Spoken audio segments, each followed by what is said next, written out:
that? It looks like Bobby Miller. Hey Bobby, how you doing today? I'm wonderful. How are you, Chris? I'm doing fine. So we're doing something new with our Legends series of videos, and of course people know you're legendary, and for a lot of reasons, and not for necessarily for racing all the way around, but for everything you're involved with and your altruistic service you give to people and your faith in the Lord and everything that you do. You're the guy, and but your family, the combined efforts of your family into racing and everything fast makes you the Miller family, definitely a legendary family.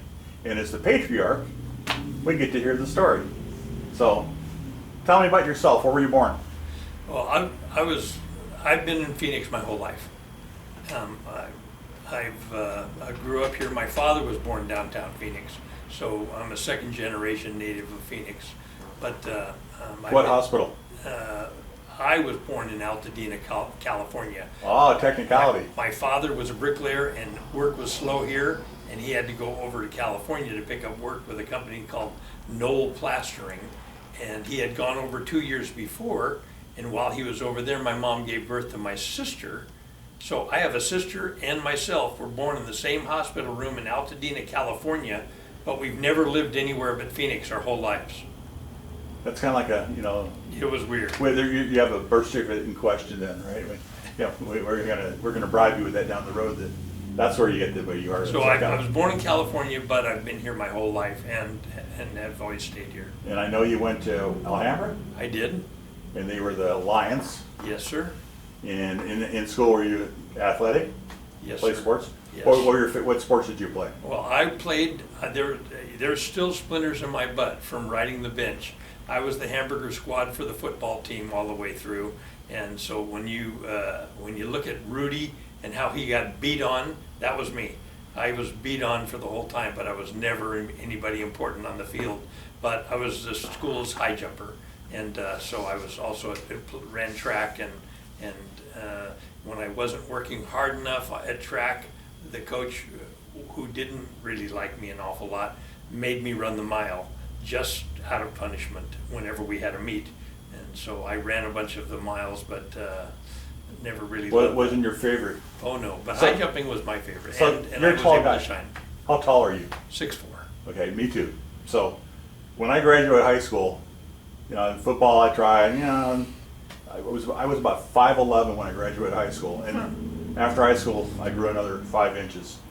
And I would run into people the next 10 years ago, what happened to you? You weren't that tall before, and it was just really weird. So people assume things, but I like to say my daughters are great athletes. Your kids have been great athletes.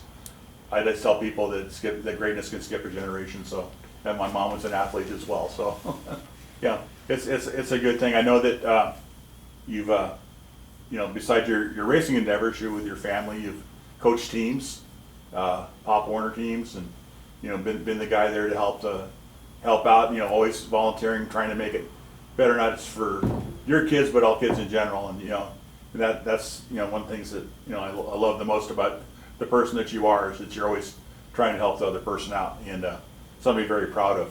But we're here to talk about cars. So tell me about your first car. Well, my father remarried after they got divorced. My father remarried a gal who had a '60 Valiant, but she almost killed that car, and it was barely able to be revived well enough to give to my oldest sister, who thoroughly killed it. What was left, she killed. But they somehow or another survived and revived it to give to my Nick's older sister. I have 2 older sisters, and they both pretty much finished that car off in every way possible. And my dad gave it to me when I was 16 or so, because I didn't have transportation. And he gave me that car, and I had to put it together and make it work and run.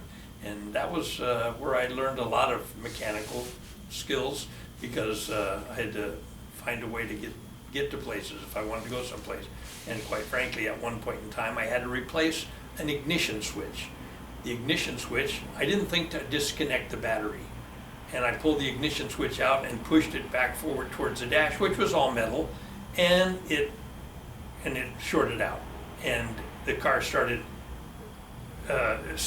started lunging down the street So- as the starter kicked in, and So all it's a- kinds of it's other a systems manual came on. transmission. And before very long, I didn't think to take it out of gear. I just aimed it where it was supposed to go while it was grinding down the street, and eventually it burned most of the wiring out of the car. And so I got to start from scratch, and I learned how to do the wiring and stuff like that, and I figured that stuff out, and I made that car survive for a while until I got out of high school. But that was your high school cruising vessel. Yeah, no, I never parked where anybody could see me, and I stayed far away. It was a thoroughly embarrassing experience to have that car. So most of your automotive stuff is probably self-taught, or you had some people that you could go to help you with. But you mentioned that your dad wasn't the big car guy. So who was your early influence with Well, cars? My father was a bricklayer, and I was stuck on the construction site with him for my whole life. But at one point in time, I decided to get smart, and I got a job with Phil Johnson's American Oil Station on the northeast corner of 35th Avenue and Bethany Home Road. And Bill Toohill worked there. He had a really cool black Chevelle, and everybody knew Bill's Chevelle. And I got to work there and was influenced by Bill and the other guys that came around. And I got myself involved a little bit in automotives at that point in time. And I fell in love with the drag races, and I would go out to Beeline and watch these guys race. I never had a car to race, but I went out and watched, and it was kind of fun. Shortly thereafter, Phil sold that station and bought a brand new station that was just opening up right across from Little America in Flagstaff on I-40 in Butler. And he invited only Bill and I to come and help him open that station.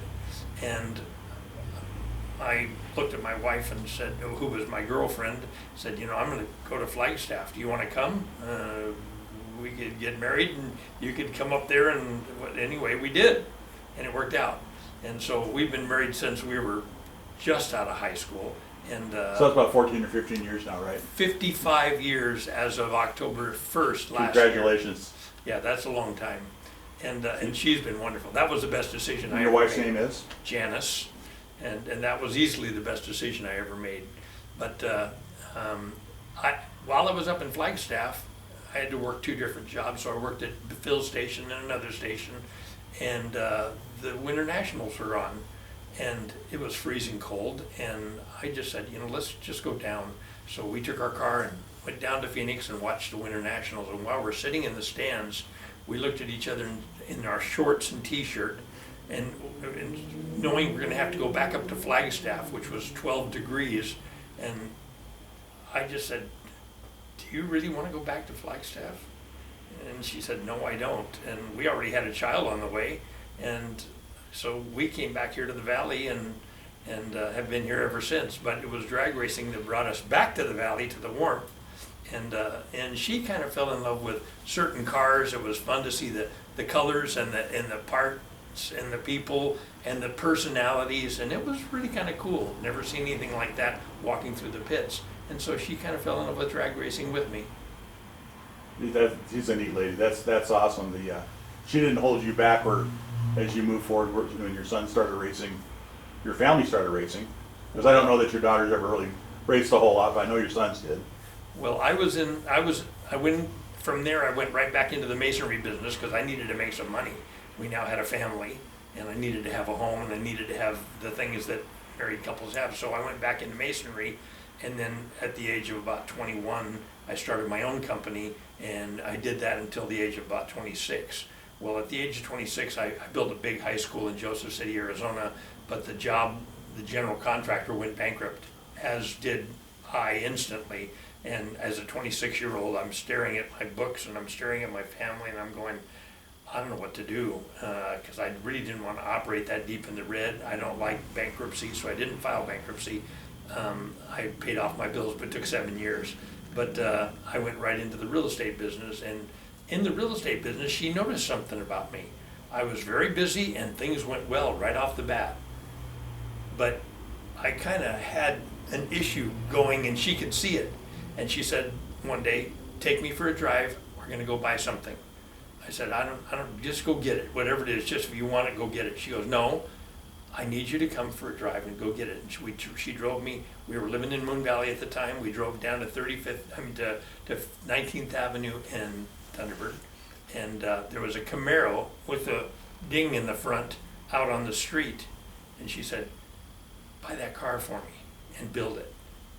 I said, my fingernails don't have grease and I don't do that stuff. She goes, "Buy that car for me and build it. You're about to go insane with this real estate stuff, just doing paperwork. And all you do is paperwork, and you've always been a doer and you're not doing. Buy that car for me and build it."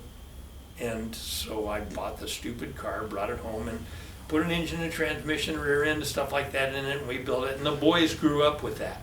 What car was it again? A 70 Camaro, and that was the first of about 7 Camaros that we built. And the boys always grew up with that stuff, and they were all mechanically inclined, very well mechanically inclined. And they asked the right questions and stuff. So when they got a little older, and things got a little unique, I decided to take them to the drags regularly. And we're walking through the drags one day, and the boys were walking by this Chevy pickup, flat trailer, and a really cool Camaro that's rolling off. That sounds great. And they're looking at the whole operation and saying, "We could do this. You know, Dad, we could do this stuff." And I'm going, "Yeah, but to compete, you gotta have the best parts, you gotta do this, and that." "Dad, we could do this." And so I talked to a friend of mine, Larry Leonard, had a car that Ted Hoover had put together, which was Kenny Bernstein's old Chelsea King funny car with one of Roland Leong's Hawaiian bodies on it.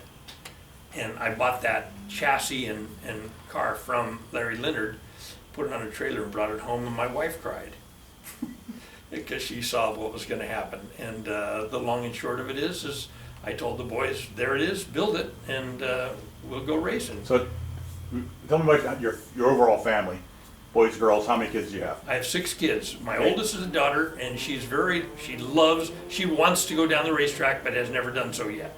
But then I have 3 boys, Buzz, Dave, Paul, and all of them are very, very mechanically inclined, very avid. They're very successful in their business, and they all have now giant detached garages and are building cars, all 3 of them. And then I have 2 more daughters down below, one who never missed a race and always backed the boys up from their What's her name? racing the funny car. She's Becca. Okay.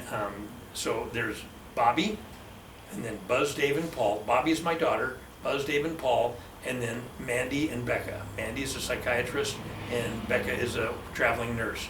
And they've all done well, but they've all been able to avoid drag racing except the boys. They're big time with it. But they always come to the races when the boys are racing. They've always been a support staff. Family affair. Yeah. So first time you worked on this car, and what class did you run it in? Well, we always ran sportsman class because we never wanted to run a blower. We wanted to keep it affordable, so we ran stack injection, just ran it on alcohol, and we immediately hooked up with Sifka. So we started racing Sifka, which was always going from Firebird to Tucson to Famoso to Bakersfield to Salt Lake, Grand Junction, Colorado, Fallon, Nevada, and we ran their circuit for years with them. The name of the car? Well, we just called it Dr. Dirt at the time. Okay, 'Cause and that was your moniker well, as a real estate guy, Dr. that's Dirt. who I am in the real estate business, but we did that so that I could write things off.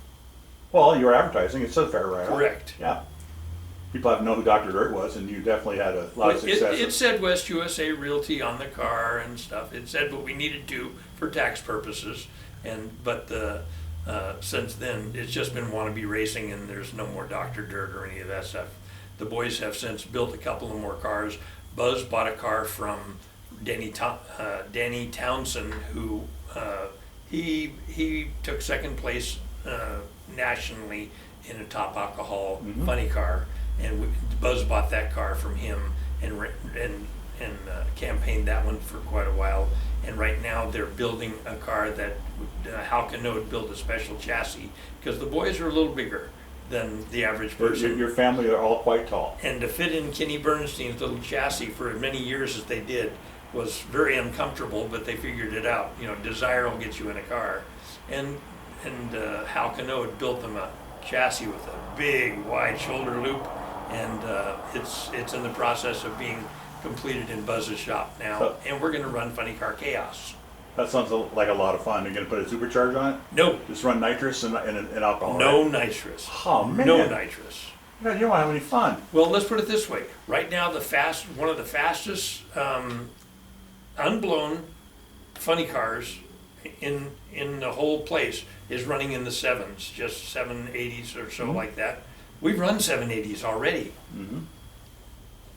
And we know we can get down into the 750 or 760 pretty easily without putting a blower on it, and then you don't have to tear the whole bottom end apart every time you come back to the pits.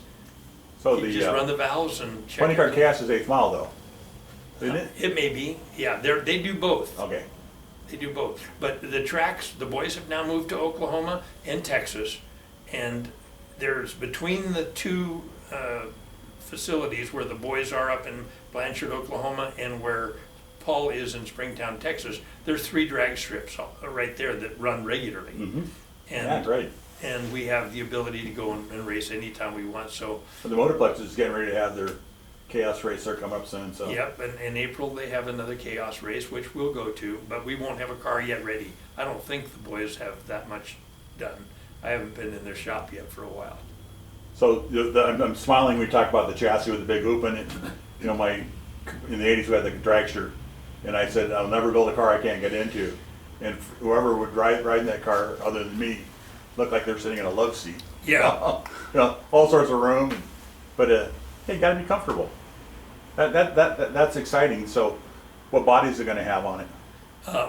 We bought 3 funny car molds from Harry Glass, and I remember you had them. and the one that they like the most, we've since gotten rid of the molds, but we popped, I think it's a 2002 Corvette, and that's what's on the car right now. So that'd be what, a C5, C4? 4, I think. Yeah, okay, yeah. But it's a neat body, but it's like to every other funny car. It's been so smoothed over that it's hard to even tell what it is. When Buzz bought the car from Danny Townsend, it was a Firebird. It was a Thunderbird, and Buzz turned it into a Cadillac Seville and just painted the Cadillac grill and put other things on it. So we, for a while, had the fastest Cadillac in the world. Reminds me of our old friend Bob DeYoung. He used Circle Track for a while, and he had a Seville body built, in a late model stock car, and it was like everybody knew who it was, but they couldn't figure out what it was because they're not used to seeing that body. So people do, that's pretty exciting. So your family all were here at one time. Who's left in Arizona besides you and your wife? My daughter, who's the psychiatrist, owns a practice here, and she has about 3 providers that do psychiatry. But she's talking from time to time about getting a horse set up and going that direction. It'll be very hard to get her moved, but the chances of getting the rest of them to go are reasonable. But at least I've got the 3 boys, and Paul's the only one that has young kids. Paul has 3 boys that are 8, 5, and 18 months. They think we're cool, so it's still fun to be around them. Because the older kids, all of the rest of our grandkids are at college age, and they don't think we're cool anymore. I got to see Paul the year before last, and when I was in Texas, and brought one of the kids with him, and at the Good Guys show, he came by and said hi, and that was really exciting seeing him. He's a great kid. One thing about your family that some people know but may not know, they're all very talented musicians. Did I say that right? Yeah, they're all musicians, and they're all athletes. All of my daughters were athletes, and all of the boys were very, very good athletes. And the musician part just kind of came naturally. But all of our kids play something. And Buzz has a recording studio in his house. Paul's his drummer, and they have a lot of fun with that too. It's amazing. I remember I got going and watch him play one night, but he was 67th and Bell Road, and it was quite fun. I mean, it blew me away. I mean, it wasn't just, it was actually, they did a very good job of entertaining, and they had a great time doing it. And I think that's one thing about the Miller family is that, okay, if you're going to do it, you're going to do it. It's nothing's really done, excuse the language, half-ass, okay? But you guys do it. I mean, you're all in or you're not. And It's probably my wife's influence that does that. yeah, but I'm just glad to be here. yeah, well, your family's awesome. Me, I'm kind of bummed that, because, eventually you're going to be out of Arizona as well. And we're going to miss the, not having your smiling face. Oh, I have places for you already set out, and they're right between racetracks, Okay, well, good. and that will stay open. Well, yeah, I think we're okay with Firebird for a while, because, they put some money in repaving it, so. Well, but the Ardmore track is owned by the drag racers themselves. So you go and annually you give them an amount, and you are now one of the member owners of the Ardmore track, which is never going to close because we own it. That's good. So now you can go, you only have yourself to complain to now. That's right. Yeah, those stupid owners.